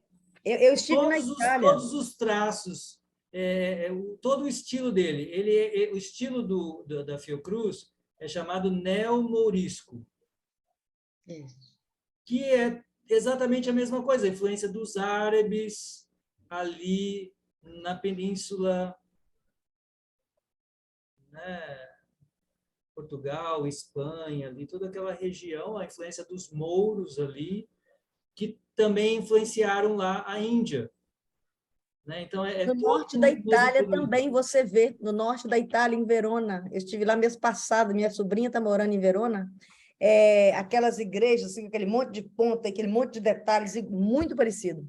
Tudo estilo, isso aí tudo estilo neogótico, né? Essas pontas enormes que levam lá para o céu, né? E aí misturados ali. O século XIX é um século muito eclético, né? Caracterizado pelo ecletismo. Então, eles têm neo tudo, né? Até prédio com influência asteca você encontra aqui no centro do Rio, na Rio Branco, com uns negócios assim, umas coisas crescendo assim, parece um tempo asteca, estilizado, porque é um prédio de andares, mas tem uma influência também. Eles pegaram Egito, você encontra também na Rio Branco aqui, prédios, né, na época da Art Nouveau, com aquelas egípcias assim segurando uns vasos. Eles tinham uma coisa de neo isso, neo aquilo, de outras culturas, começaram a pesquisar múmias, então tinha muito misticismo assim rolando no século XIX, século muito peculiar, né? E como você Nesse falou, né, sentido. muito ecletismo, né? Muito. Ali que começa a surgir, né, assim, as pessoas cultas da sociedade começaram a se abrir para outras culturas, pesquisar outras culturas e se deixar influenciar por elas também, né? Que até então estavam mais fechados. Deixa eu só ver aqui se tem mais alguma perguntinha. Tenho curiosidade em saber, agora é a Cida, se há na Índia algum templo do estilo Oráculo de Delfos, com sacerdotisas e atendimento ao público. Não que eu saiba, Cida, não que eu saiba. Já falei um pouquinho aqui das sacerdotisas hindus, que eram principalmente as Devadasis, né? Elas eram verdadeiras sacerdotisas que existiam até agora, até o século XX, há pouco tempo atrás elas ainda estavam lá, que eram as sacerdotisas que dançavam para a divindade e eram meio que tratadas como deusas, sabe? Elas eram também tratadas quase como deusas, porque elas eram as servas de Deus, né? Elas dançavam para Deus, né? Inclusive, a dança, não havia dança no palco para um público, era como a missa católica, né, que o padre falava de costas, né? Falava de costas. Falava para Deus, não falava virado para as pessoas, né? Então, essa é uma mudança. Então, da mesma maneira, a dança indiana, que hoje a gente vê nos palcos, ela não existia nos palcos, né? Ela só foi sair dos palcos recentemente. Ela era feita nos templos, onde aquelas bailarinas sacerdotisas, né? Nossa, lembra a Grécia, assim, antiga, né? Elas dançando para a divindade. E eram adoradas como sério, essas sacerdotisas aí que a gente tem lá. Porque a Índia, ela viveu e ela manteve, preservou tudo isso, quase tudo. As devadasis, como foi comentado no encontro passado, elas foram proibidas pelos ingleses, né? Foram os ingleses que baniram as devadasis dos templos. Mas elas existiam até lá, né? Então, até há pouco tempo. Então, a Índia tem muita coisa preservada, só não tem mais coisa preservada porque foram proibidas, assim. Algumas coisas foram proibidas, mas elas foram proibidas, mas eles tinham essa característica de preservar as coisas nas suas tradições familiares. Então, tudo era transmitido na tradição familiar. Então, aquelas bailarinas, aqueles artistas, aquelas pessoas que não que de uma forma ou outra eram proibidas, por exemplo, o Ayurveda foi proibido também em algumas regiões da Índia. Então, quando as coisas eram proibidas na Índia, eles se fechavam nos seus clãs familiares e muito secretamente, assim, muito hermeticamente, esotericamente mesmo, eles mantinham aqueles conhecimentos preservados nas suas tradições familiares. Então, eles ensinavam. Por isso que a dança reviveu depois. A dança ela foi proibida, mas depois ela reviveu por quê? Porque alguns bailarinos preservaram, assim como alguns yogis preservaram a tradição do yoga. Então, os indianos sempre fizeram muita questão de preservar as coisas nas tradições familiares. Todos os conhecimentos eram preservados. E eu tenho alguns amigos indianos muito íntimos, assim, e eles falam isso, que é assim até hoje. Então, você tem os segredos familiares que não se conta para ninguém, das suas tradições, assim, né? Que só eles sabem como faz. E todos os diversos grupos têm a sua. O meu guia fala que até o grupo, né, que é uma subcasta dos lavadores de roupa, por exemplo, que são muitos na Índia, né? Eles têm os seus segredos de como lavar a roupa, que também eles não passam para ninguém. Todos os segredos familiares não se passam para ninguém. Eles são únicos ali da família, claro, senão você vai estar vendendo o seu trabalho, né? Então, eles mantêm aquilo lá. Ele falou, ninguém sabe lavar como eles sabem lavar. Você não consegue lavar de jeito nenhum. Deixa eu ver. Tem mais alguma coisa? O tempo de... A Luísa falando, esse tempo de Akshardhan deslumbrante, contraste com a figura do período britânico e moderno. Demonstra como deveria ser maravilhosa a arquitetura de quando Krishna veio ao planeta que foi destruída. Sobre a arquitetura de quando Krishna veio ao planeta, o que está sendo agora um pouquinho pesquisado, mas é muito difícil de encontrar, porque, segundo a historiografia, isso teria ocorrido há 5.000 anos, então é muito tempo, e ainda mais que o lugar onde se diz que Krishna viveu foi coberto pelas águas, né? Era uma ilha, a ilha de Dwaraka, então a ilha de Dwaraka foi submersa. Porém, em 1986 eles encontraram, né? Eles encontraram a ilha de Dwaraka submersa e desde então eles não param de fazer pesquisa. É claro que a Índia não é um país muito rico, então isso não é feito tanto quanto devia, mas assim, muita coisa tem sido pesquisada, muita coisa tem sido descoberta e tudo. Então existe aí um trabalho para se reviver isso. Mas eu sempre falo que essas coisas grandiosas que a gente encontra, que sobreviveram, né, que ainda existem na Índia, diversas diversos elementos que ainda estão vivos na Índia hoje, ele serve, como você falou, de um resquício, né, dessa grandeza, porque os europeus dizem que a Idade Média da Europa foi a Idade de Ouro da Índia. Mas os hindus dizem que não, os hindus dizem que foi o declínio da sua cultura. Então, o que os europeus e os árabes viram já foi o declínio. Então, isso, porque assim, não é possível que de repente eles criaram coisas tão esplendorosas sem um passado anterior. Como eu tentei explicar aqui, o que se acredita hoje é que muita coisa não era feita em pedra, foi feita em madeira, que se perdeu, e eles reviveram isso na pedra. Esse templo é de que religião, Prabhu? O Akshardham? É. O Akshardham é um templo hindu, o maior templo hindu da atualidade. Aquela peça ser maior, aquela estátua é de quem? Aquela estátua é do fundador dessa vertente aí do hinduísmo. Ele chama... Esqueci o nome dele agora, daqui a pouco eu lembro. É do Não é fundador de dele. Krishna, de Shiva? Não... Lá tem templo lá tem altar de Krishna e de Shiva. É uma corrente até personalista, por sinal. Ah, que legal. É bem interessante. Bem interessante. Deixa eu ver o que mais. Professor, Tem gente eu. explicando. Só um pouquinho, eu vou só acabar de ver o chat para ver se tem mais alguma coisa que faltou.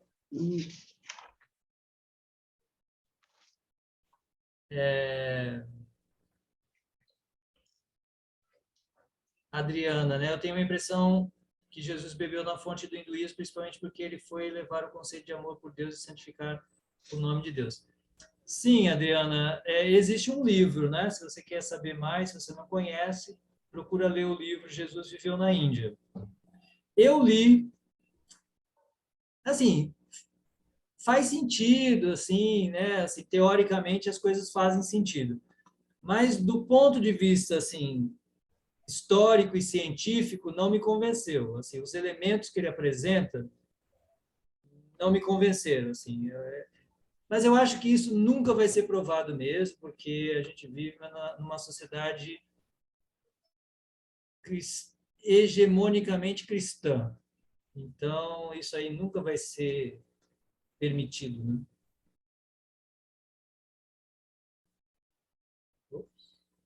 Tudo bem? Vocês estão me ouvindo? Parece que deu uma congelada aí.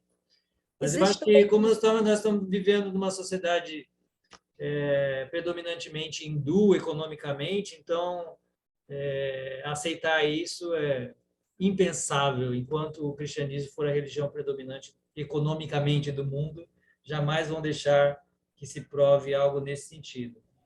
Mas o livro faz umas especulações aí e realmente Jesus parece muito diferente assim, né, da sua própria tradição. Ele tem muitos elementos bem interessantes aí. Mas fica aí a dica para quem quiser saber mais, leia o livro Jesus Viveu na Índia. Tem um outro livro também que é O Yoga de Jesus. Olha, esse eu não conheço. Esse eu não Aborda esse tema conheço, também. Rose. Eu gosto de ler, todas essas coisas eu gosto de ler. Vou Yoga procurar de Jesus. saber. Eu já ouvi falar que tem um livro famoso, escrito por um brasileiro, até que é o Yoga de Assis. Esse é bonito mesmo. Esse é muito bonito, já li. Bonito mesmo, escrito por um brasileiro que faz, inclusive, alguns retiros, assim.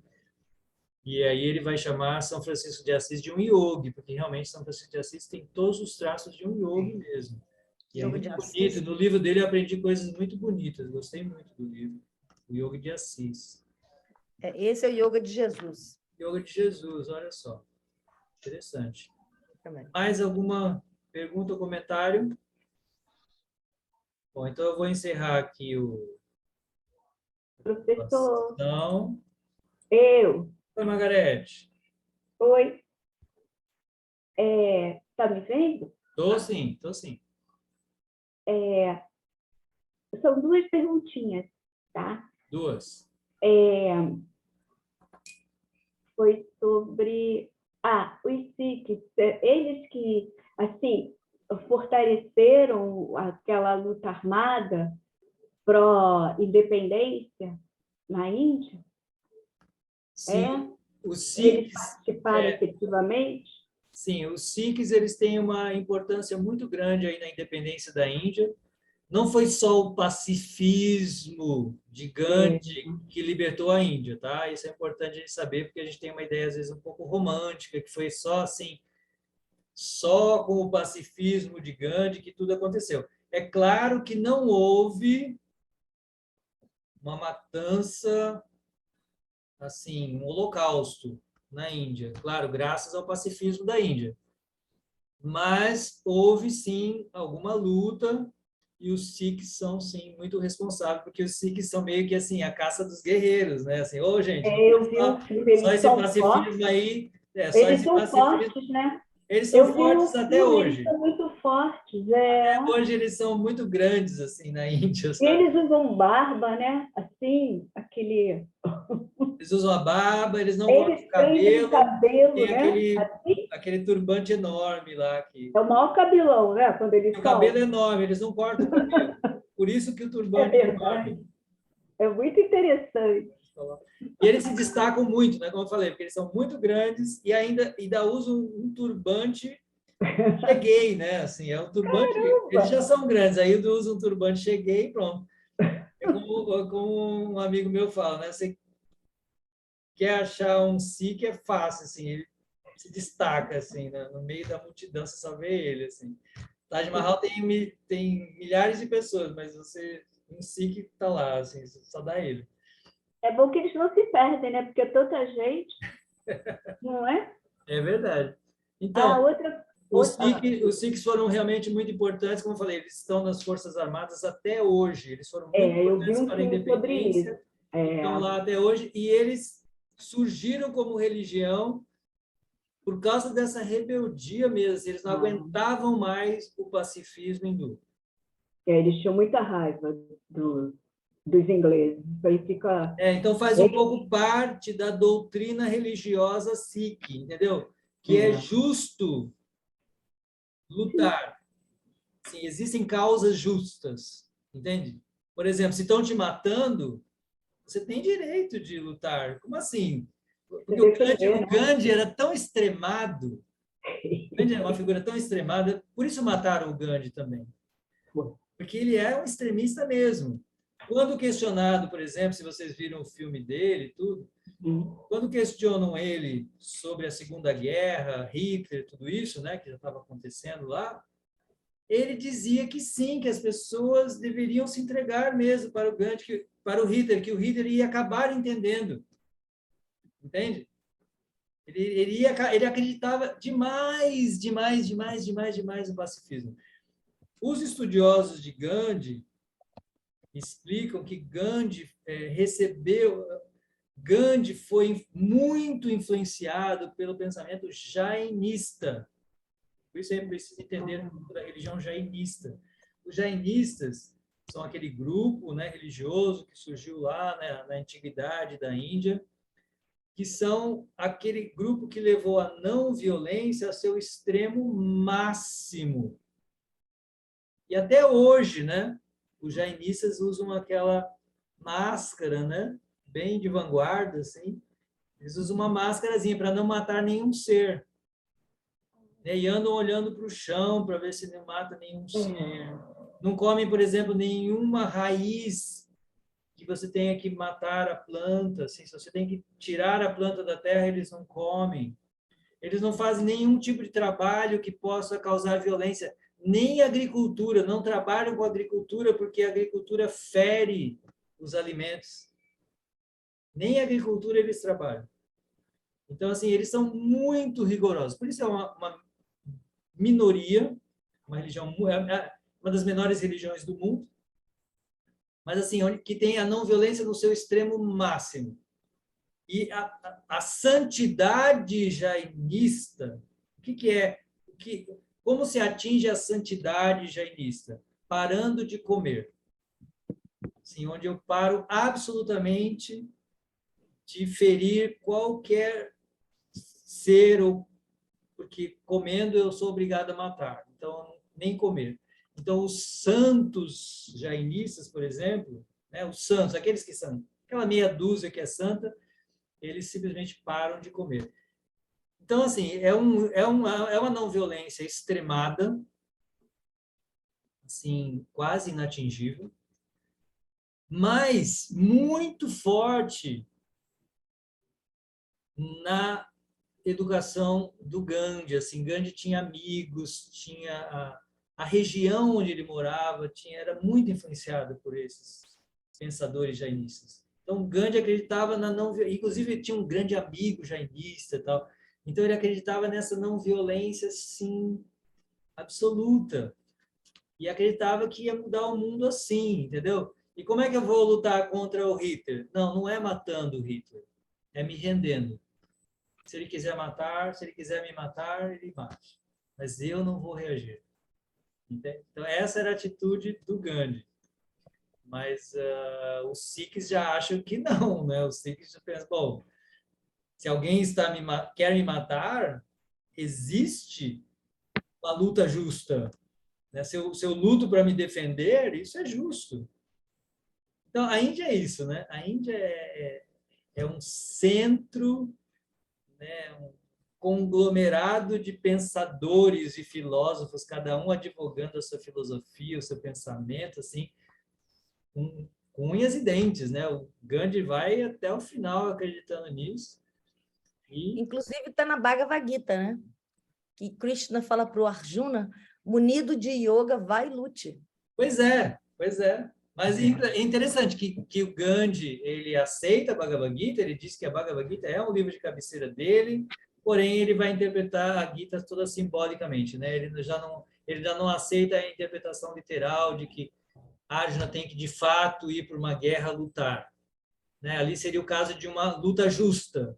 Né? O Arjuna, Krishna está incentivando o Arjuna a participar de uma luta que era considerada justa. Como eu dou sempre o exemplo, para tentar explicar, para tentar fazer a gente conceber, porque às vezes a gente não concebe o que é uma luta justa. Né? É algo meio simples.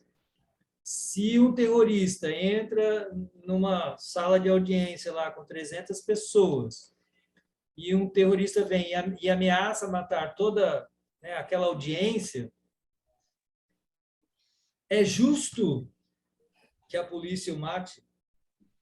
Porque se a polícia não matá-lo, ele vai matar 300 pessoas. Então, existem algumas lutas que são justas. Às vezes, isso, para quem advoga a não violência, que a maioria das pessoas civilizadas vão advogar a não violência, mas algumas pessoas precisam ser violentas para defender os cidadãos da sociedade, essa seria a polícia. A polícia tem que ser violenta para defender os cidadãos da sociedade. Então, existem algumas situações em que a violência é justa, porque se você não eliminar essa pessoa, é essa pessoa que vai eliminar 300 cidadãos bons e justos. Então, existem casos, é o que Krishna está falando. Krishna fez de tudo para pleitear a paz, para quem leu a Mahabharata. Não é assim que Krishna incita uma guerra à toa. Durante toda a história, ele pleiteia a paz de todas as formas. Mas aquela situação ficou muito grave até o ponto de que o próprio Krishna concordou. Bom, chega uma hora que assim as pessoas não conseguem mais, né? Assim, que nem Hitler, por exemplo, né? Chega uma hora que as pessoas têm que tomar uma atitude. Né? Alguém teve que ir lá e lutar contra Hitler, porque não dava mais. Isso acontece. Então, existem alguns momentos que é preciso. Mas é só para a gente entender um pouquinho dos Sikhs, um pouquinho do Gandhi, um pouquinho da não violência dele, todas essas histórias aí que são complexas demais, que estão fora da nossa realidade também, né? Assim, é difícil entender. Você falou que tinha uma segunda pergunta? Eu tenho. Eu vi no History, que é um canal, né, americano, enfim, eles dizendo que existem ainda templos, portas que estão seladas, que não conseguem ser abertas na Índia, que foram seladas por mantras. Será que isso é real? Olha, eu não vi esse documentário. Eu vou escabocar para ver se eu consigo achar Se e aí você me mando no achar, eu grupo. adoraria ver. Eram mantras que estão seladas. Eu já vi alguns documentários dos templos magníficos que existem na Índia e inexplicáveis, né? Eu mostrei só um deles aqui, que é aquele templo lá de Ellora, que eu falei que foi construído na rocha de cima para baixo e tal. Aquele é um dos templos magníficos e inexplicáveis da Índia, mas existe uma série deles, uma série de templos magníficos e de cuja construção não se tem como explicar, né? Então tem muita coisa extraordinária mesmo, né? Cúpulas de sei lá, eu não lembro agora quantas toneladas no alto de uma cúpula lá, algo assim. Como é que eles levaram uma cúpula de toneladas lá, milhares de anos, para o alto de um templo? Como? De que jeito? Não tem explicação. Eles não conseguem. Eu ouvi isso, inclusive, de um arquiteto que deu aula de arquitetura hindu, e ele falou, não tem como. Assim, ele apresentou todas as explicações possíveis, mas todas as explicações possíveis são impossíveis, né? Tipo assim, foram elefantes que levaram até lá. Aí tudo bem, mas como os elefantes levaram até lá? Aí não tem como explicar isso, né? Porque o que que eles teriam construído, que tipo de construção, que tipo de ferramenta, o que que eles podiam fazer para levar um elefante? Se eles fizessem algum tipo de Plataforma? plataforma, né? Essa plataforma teria que ter pelo menos uns 3 quilômetros, né? Assim, porque um elefante não poderia subir algo muito inclinado, então a inclinação teria que ser muito pequena, então teria que ter pelo menos uma plataforma de uns 3 quilômetros, assim, e o que sustentaria essas plataformas para poder sustentar elefantes carregando toneladas lá para cima? Então, todas as tentativas são inexplicáveis. Então, tem muitos desses templos inexplicáveis na Índia. Tem muitos. Tem um que a coluna ela não está apoiada no chão. A coluna não está apoiada no chão. Ela só está apoiada no teto. Porém, eles dizem que se ela for tirada, o templo cai. Assim, tudo que eles não conseguem explicar como eles fizeram sim, tem muita coisa extraordinária assim. Oi, Katia. Liga aí o seu microfone, por favor. Falando isso sobre tecnologia, né, que a gente não sabe, eu acredito em ciclos da humanidade, em raças, né, diferentes, tal, e ciclos.